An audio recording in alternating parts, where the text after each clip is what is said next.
Assalamualaikum warahmatullahi wabarakatuh. Perkenalkan, nama saya Cikal Arfi Yuliawan, NIM 14117179 dari kelas Kapita Selekta Informatika RB. Di sini saya akan menjelaskan mengenai jurnal yang telah saya review.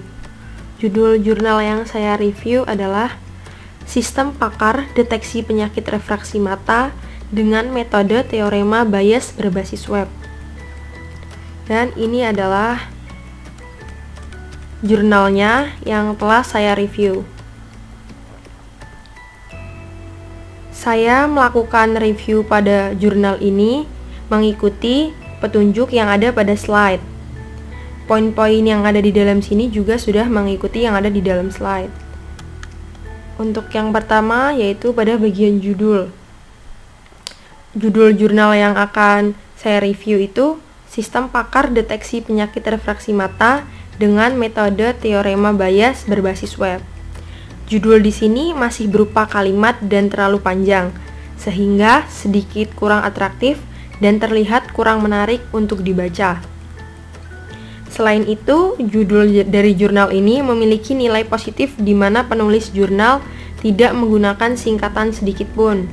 Di sini judulnya tidak menggunakan singkatan, sudah bagus, namun kalimatnya masih terlalu panjang sehingga kurang atraktif dan kurang menarik untuk dibaca. Kemudian di bagian penulis, penulisan dari identitas penulis sudah cukup baik. Nama penulis yaitu Rizal Rahman dan Sera Moritami sudah diurutkan berdasarkan abjad sesuai dengan nama lengkap dari kedua penulis.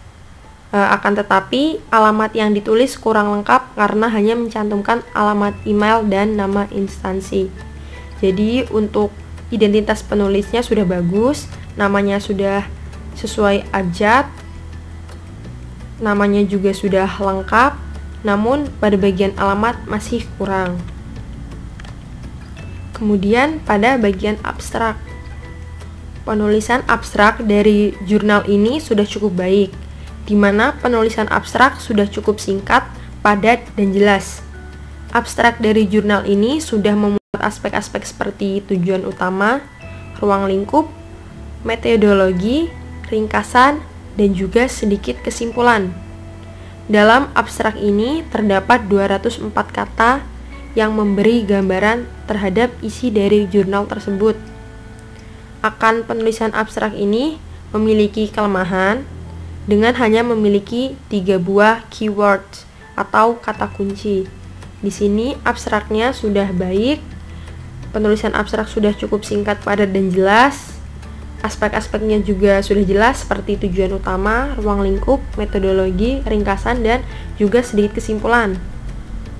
Namun, kelemahannya yaitu di sini cuma memiliki 3 buah kata kunci. Kemudian selanjutnya pada bagian metode. Metode yang digunakan oleh penulis jurnal terpapar jelas di dalam jurnal dengan menggunakan 3 metode, yaitu penelitian, pengumpulan data, dan juga pengembangan pakar. Di dalam jurnal ini dilengkapi dengan tabel daftar penyakit dan daftar gejala yang akan digunakan oleh pakar untuk mendiagnosa penyakit mata yang muncul pada web. Di dalam jurnal ini tidak dilengkapi dengan lokasi dan software yang digunakan juga tidak terdapat besaran ukuran. Di sini juga udah bagus, menggunakan 3 metode penelitian, pengumpulan data, sama pengembangan pakar. Di sini juga sudah terdapat tabel daftar penyakit dan daftar gejala yang akan digunakan untuk mendiagnosa penyakit yang muncul. Namun, di sini di jurnal ini tidak dilengkapi dengan lokasi sama software yang digunakan tidak terdapat ukuran besarnya berapa. Kemudian pada bagian hasil eksperimen dan analisis. Di bagian eksperimen dan analisis itu terdapat use case diagram dan activity diagram.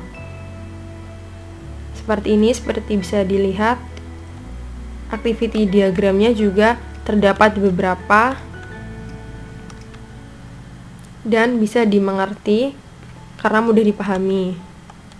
Ini juga pada bagian gambar halaman utama dan informasi penyakit sama halaman diagnosa form isi data diri.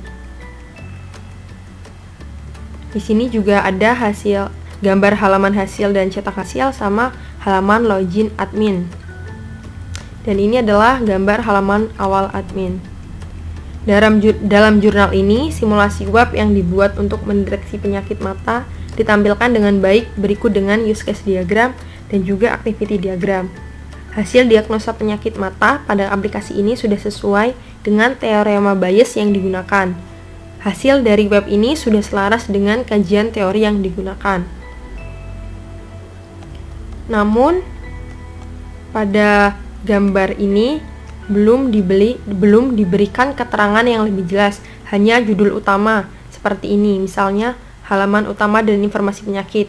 Tidak dijelaskan lebih lanjut mengenai gambar tersebut itu bagaimana, ataupun gambar itu menjelaskan tentang apa.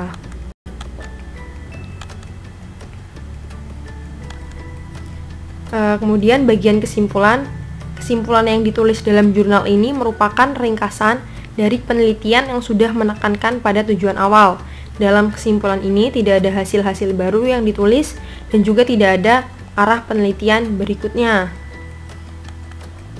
Kemudian bagian acknowledgement, di dalam jurnal ini penulis tidak memberikan ucapan terima kasih ataupun acknowledgement.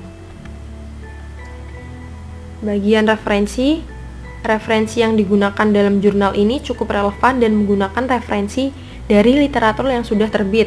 Jumlah referensi pun cukup banyak di mana sesuai untuk penulisan jurnal ini.